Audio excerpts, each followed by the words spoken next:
కారం రంగు రుచితో ఉంటుంది. ఆచి మిరపపొడి అదరగొట్టే కారం రంగు రుచి. రేవంత్ సర్కార్ చంద్రబాబుకు సరెండర్ అయిపోయిందా? బనకచర్లపై బీఆర్ఎస్ పెట్టిన మెలికను హస్తం పార్టీ ఎలా తిప్పికొడుతోంది? 15 ఆగస్టు సందర్భంగా బనకచర్ల చిచ్చు మళ్లీ పుట్టింది. రెండు రాష్ట్రాల్లో రాజకీయాల్ని హీటెక్కిస్తోంది. ముఖ్యంగా తెలంగాణలో పొలిటికల్ అడ్వాంటేజ్ కోసం కుస్తీ పట్లు షురు అయ్యా.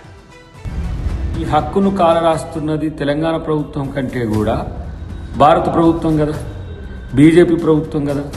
బీజేపీ ప్రభుత్వం మీ మద్దతుతోనే కొనసాగుతున్నది కదా. మరి మీ న్యాయమైన హక్కును వాళ్ళు కాలరాస్తున్నప్పుడు మీరు మద్దతు చెప్పాల్సిన అవసరం ఏముంది? బనకచర్ల కట్టడానికి వీలు లేదు అని చెప్పాల్సింది రాష్ట్ర ప్రభుత్వం. రాష్ట్ర ప్రభుత్వం యొక్క వాదన ఆ విధంగా ఉండాలి. కానీ రేవంత్ రెడ్డి లేనే లేదు కాళేశ్వరం అని మాట్లాడడం అంటేనే చంద్రబాబుకు వంత పలకడము. బనకచర్ల పంచాయతీపై 15 ఆగస్టు వేడుకల సాక్షిగా ఇద్దరు ముఖ్యమంత్రులు పేల్చిన డైనమిట్లతో రెండు రాష్ట్రాల మధ్య ప్రాజెక్టుల రచ్చ మరో మలుపు తీసుకుంది. కట్టాలనుకుంటోన్న బనకచర్లకు కట్టేసిన కాళేశ్వరం ప్రాజెక్టును లింకు పెడుతూ రేవంత్ సర్కార్ను కార్నర్ చేసింది బీఆర్ఎస్ పార్టీ. కాళేశ్వరం ఉన్నది, కాళేశ్వరం నుంచి మేము 240 టీఎంసీల నీళ్లు వాడుతున్నాం.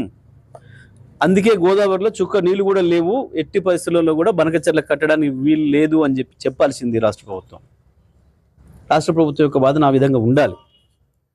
కానీ రేవంత్ రెడ్డి లేనే లేదు కాళేశ్వరం అని మాట్లాడడం అంటేనే చంద్రబాబుకు వంత పలకడము.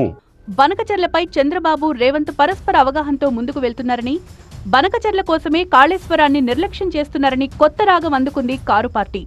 మిగులు జలాల అంశం తేలేదాకా ఏ ప్రాజెక్టు మొదలు పెట్టద్దనేది విపక్ష బీఆర్ఎస్ కొత్త కండిషన్. అటు బనకచర్ల పాపం ముమ్మాటికి కేసీఆర్దే అని తిట్టిపోస్తోంది కాంగ్రెస్ పార్టీ.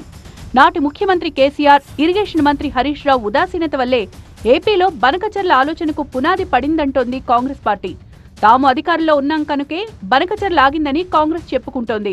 కేసీఆర్ ప్రత్యక్షంగా రాయలసీమ రత్నాలసీమ చేస్తా అని, ఆంధ్రప్రదేశాన్ని ఆదుకుంటానని ఒక ముఖ్యమంత్రిగా ఇచ్చిన స్టేట్మెంటే దీనికి అవకాశం వచ్చింది.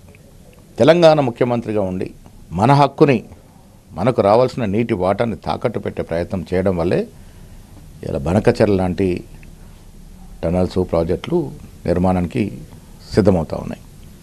ఇవాళ కాంగ్రెస్ పార్టీకి చిత్తశుద్ధి ఉంది, ముఖ్యమంత్రి కమిట్మెంట్ ఉన్నాడు కాబట్టి కేంద్రానికి ఫిర్యాదు చేసి దాన్ని ఆపగలిగినాము. భవిష్యత్తులో తాము అధికారంలోకి వస్తే బనకచర్లను అడ్డుకుంటామని, కాళేశ్వరం ప్రాజెక్టును కంటికి రెప్పలా కాపాడుకుంటామని, కాంగ్రెస్ బీజేపీల ఉమ్మడి కుట్రలను కాలరాస్తామని బీఆర్ఎస్ ప్రచారం చేస్తోంది. ఇలా 15 ఆగస్టు ప్రసంగాల తర్వాత తెలంగాణ పాలిటిక్స్ లో బనకచర్ల పీఠముడి మరింత గట్టిపడింది.